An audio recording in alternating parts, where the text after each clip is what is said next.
I have the distinct privilege of introducing Dr. Diana Fadel, founder and president of Fondation Diane. Dr. Fadel, you are a visionary philanthropist, a tireless advocate for change. You founded Fondation Diane with the conviction that Lebanon's future lies in the hands of eco-citizens, aware, responsible, and empowered individuals who place sustainability at the core of their lives. Through your leadership, Fondation Diane has become one of the most influential platforms for civic awareness, sustainable development, and green entrepreneurship. You have shown us what it means to combine passion with purpose, and your work continues to inspire us all. We will not welcome Dr. Fadel with a round of applause, but with a standing ovation.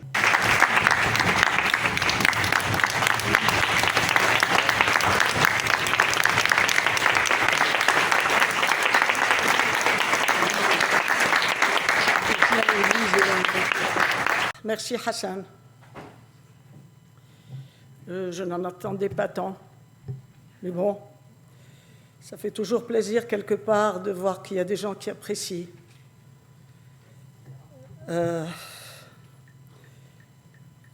Parce que les résultats ne sont pas toujours à la hauteur des efforts. N'est-ce pas? Bon. Très chers citoyens, vous êtes tous des citoyens ou des amis du Liban. Le Liban, avec sa gestion multiconfessionnelle, ses lois sur le statut personnel totalement désuètes, injustes envers les femmes, les richesses concentrées entre les mains de 1% des habitants, la pauvreté d'une grande partie de sa population, le niveau bas d'éducation, la corruption des institutions, la mauvaise gestion des ressources naturelles si abondantes, etc. Le Liban affronte énormément d'obstacles au progrès. Imaginez donc la difficulté de parler d'un sujet aussi peu courant en société, aussi peu sujet à recherche chez nous, aussi total et général dans ses objectifs que le développement durable. Chaque fois que je demande à quelqu'un « Tu sais ce que c'est que le développement durable ?» Non, je ne sais pas. Fondation Diane, en 2012, est tombée à point dans un climat de désordre et d'aveuglement total dans le pays pour ouvrir les yeux à des centaines de milliers de citoyens qui vivent dans l'ignorance des objectifs du développement durable que l'ONU a officialisés finalement en 2015. Définis comme équilibre entre la satisfaction des besoins de tous, la solidarité sociale et le respect de l'environnement, elle questionne la gestion de la richesse fondamentale du Liban, qui est dans ses ressources naturelles. La méconnaissance de leur importance économique, sociale et sanitaire par les citoyens et les gouvernements successifs a renversé leurs bienfaits en problèmes. Bref, il fallait parler d'éco-citoyenneté aussi, ce qui est encore une nouvelle formule à digérer. Le problème est qu'à force de vivre dans un environnement humain toxique, on devient soi-même toxique. Ce n'est pas un signe de bonne santé mentale d'être bien adapté à une société malade, disait le fameux spirituel indien Krishnamurti. Et là est le danger qui nous guette, celui de nous adapter au mal qui nous entoure. Pour cela, il fallait sonner l'alarme. Une prise de conscience nationale était et reste urgente. L'action que nous menions et que nous continuons à mener à elle seule ne suffisait pas à éveiller les esprits. Il fallait un outil puissant pour les dégourdir, rechercher, sensibiliser, former, d'où l'importance de créer une chaire pour l'éducation à l'éco-citoyenneté et au développement durable, à apporter de plus à l'édifice de Fondation Diane. De mon côté, il m'a fallu 3 ans de bataille à l'étranger contre 2 cancers métastatiques pour être capable de prendre conscience, une fois de retour au pays, que le Liban souffrait d'un cancer encore plus virulent et plus profond que les miens. Ce cancer pollue notre air, ronge notre sol, court dans nos fleuves, met le feu à nos forêts et vomit dans l'océan. Imagine life without water. C'est l'extinction de l'humanité de la surface de la Terre au bout de quelques heures. Nous ne sommes pas plus forts que les dinosaures, mais sommes-nous plus intelligents? Le désert, je ne dirai pas combien de jours peut-on y survivre, mais bien combien d'heures. Les vagues de chaleur annoncées sont arrivées et commencent à nous épuiser.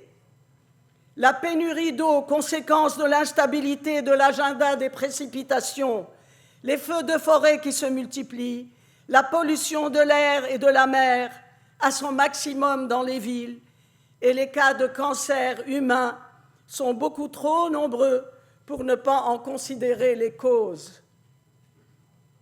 Imagine life without trees, quand on pense que le Liban est favorisé par une végétation luxuriante, entouré qu'il est de pays en majorité désertiques. Cette végétation lui sécurise un certain nombre de cas de précipitation. Avons-nous conscience de la valeur de cette différence? Imagine North and South Poles qui perdent leurs glaciers. Déjà, la calotte de l'Arctique est en voie de disparition et la NASA prévoit 1 à 2 mètres de montée des eaux jusqu'en 2100. Nous avons déjà atteint 20 cm. Si vous me dites tant pis, je ne serai plus là en 2100, ne devrions-nous pas penser à nos enfants?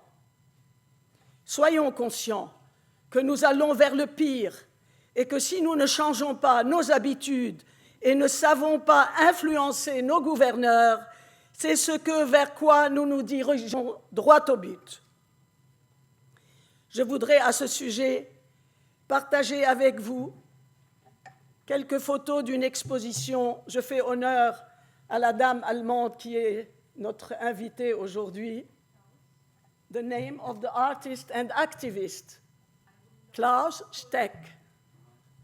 Already in 1970, he drew this. It shows how the planet is threatened. 2 more. The first one is surely something very usual for you, but the second one is really shocking.